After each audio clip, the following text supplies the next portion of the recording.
Hi guys, welcome back to my channel. কেমন আছো তোমরা সবাই? আর এই ব্লগটাই হলো আমার এবছরের শেষ ব্লগ। তো এই ব্লগটা হলো 24th of December 2023। এটা ছিল আমার হানিমুনের ব্লগ। এই দিন আমরা ট্রাভেল করছিলাম Kolkata to Malaysia to Krabi. আর এটা ছিল আমাদের দুজনের first international trip. So we both were very excited and very happy too. তো আমরা প্রথমে আমাদেরকে এয়ারপোর্টে ছাড়তে এসেছিল আমার শাশুড়ি মা আর আমার এক মাসি। তো এই এয়ারপোর্টে আসার আগেও কম কাণ্ড হয়নি, কারণ আমরা এয়ারপোর্ট এসেছি ধরো 10:30টায়, বাট বাড়ি ঢুকেছি শপিং করে ওই অ্যারাউন্ড ধরে নাও 8:30 পৌনে 9টা। মানে আমাদের স্কেডিউলটা এতটাই হেকটিক ছিল যে আমরা ঠিকভাবে প্যাকিং করার টাইম পাইনি। আর আমরা এই যে হানিমুনটা, এটা আমরা প্ল্যান করেছিলাম মাত্র 1.5 মাস আগে, কিন্তু আমাদের বিয়ে ঠিক হয়েছিল অলমোস্ট 1.5 থেকে 2 বছর আগে। কিন্তু হানিমুনটা আমরা প্ল্যান করতে পারিনি because of many reason, many ups and downs, many reason was there. So সেই জন্য আমাদের প্ল্যানটা করতে অনেকটা লেট হয়েছে।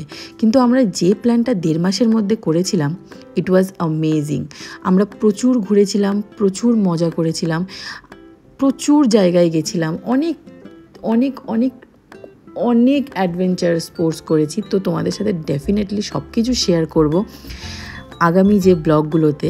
হ্যাঁ, আরও কিছু ব্লগ আসবে যেগুলো হলো রোড ট্রিপ ব্লগ, যেটা কিনা আমরা সাউথ আফ্রিকাতে করেছি।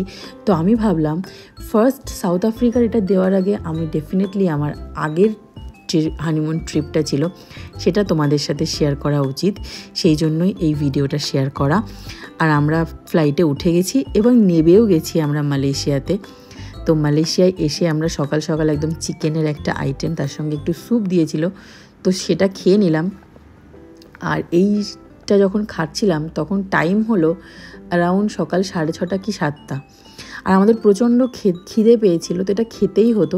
আর ওখানে জানো তো এয়ারপোর্টে দেখলাম যে সকাল সকাল একদম রাইস সব থাকে। এটা ডেফিনেটলি সব জায়গাতেই থাকে, কিন্তু আমি যেন খেতে পারি না।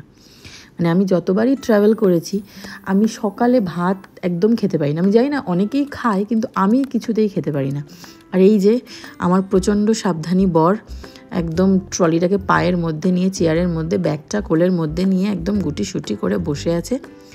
তো আমরা এখন খেয়ে দিয়ে এয়ারপোর্টের ভেতরে বসে আছি। আর এই এয়ারপোর্টটা এত সুন্দর আর এত ব্র্যান্ড এখানে আছে যে তোমরা পাগল হয়ে যাবে।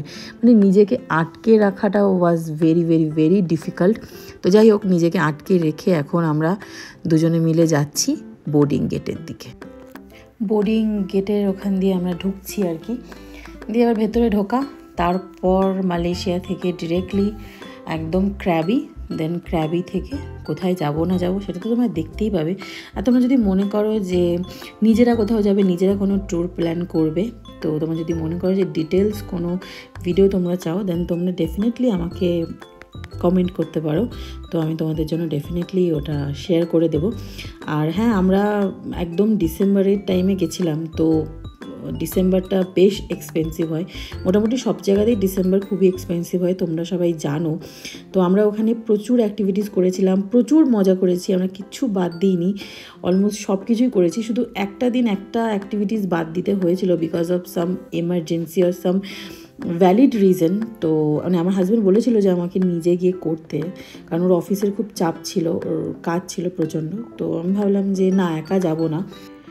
বাট আমি বেরিয়ে গেছিলাম। ওখানে আমরা একটা স্কুটি ভাড়া করেছিলাম, তো এই স্কুটিটা নিয়ে আমি আমার মতো বেরিয়ে গেছিলাম। আর ওকে বাড়ি বসে কাজ করতে হয়েছিল, and it was very urgent. তো প্রথমে একটু মন খারাপ হয়েছিল যে হানিমুনে এসে কে কাজ করে, বাট তারপরে ভাবলাম এটাও দরকার। তো ওর যে কাজটা সেটাকে আমি ডেফিনেটলি রেসপেক্ট করি। তো যাই হোক, আমরা মোটামুটি পৌঁছে গেছি এখন ক্র্যাবি। তো আমি এই ভিডিওটাকে এখানেই শেষ করছি। তো যদি আমার ভিডিওটা তোমাদের ভালো লেগে থাকে তাহলে প্লিজ আমার চ্যানেলটাকে ফলো করে দিও, সাবস্ক্রাইব করে দিও অ্যান্ড লাইক করে দিও, আর পারলে আমার ভিডিওটাকে শেয়ার করে দিও। যাই হোক, সবাই ভালো থেকো, সুস্থ থেকো। আজ তাহলে আসি, tata and advance happy new year.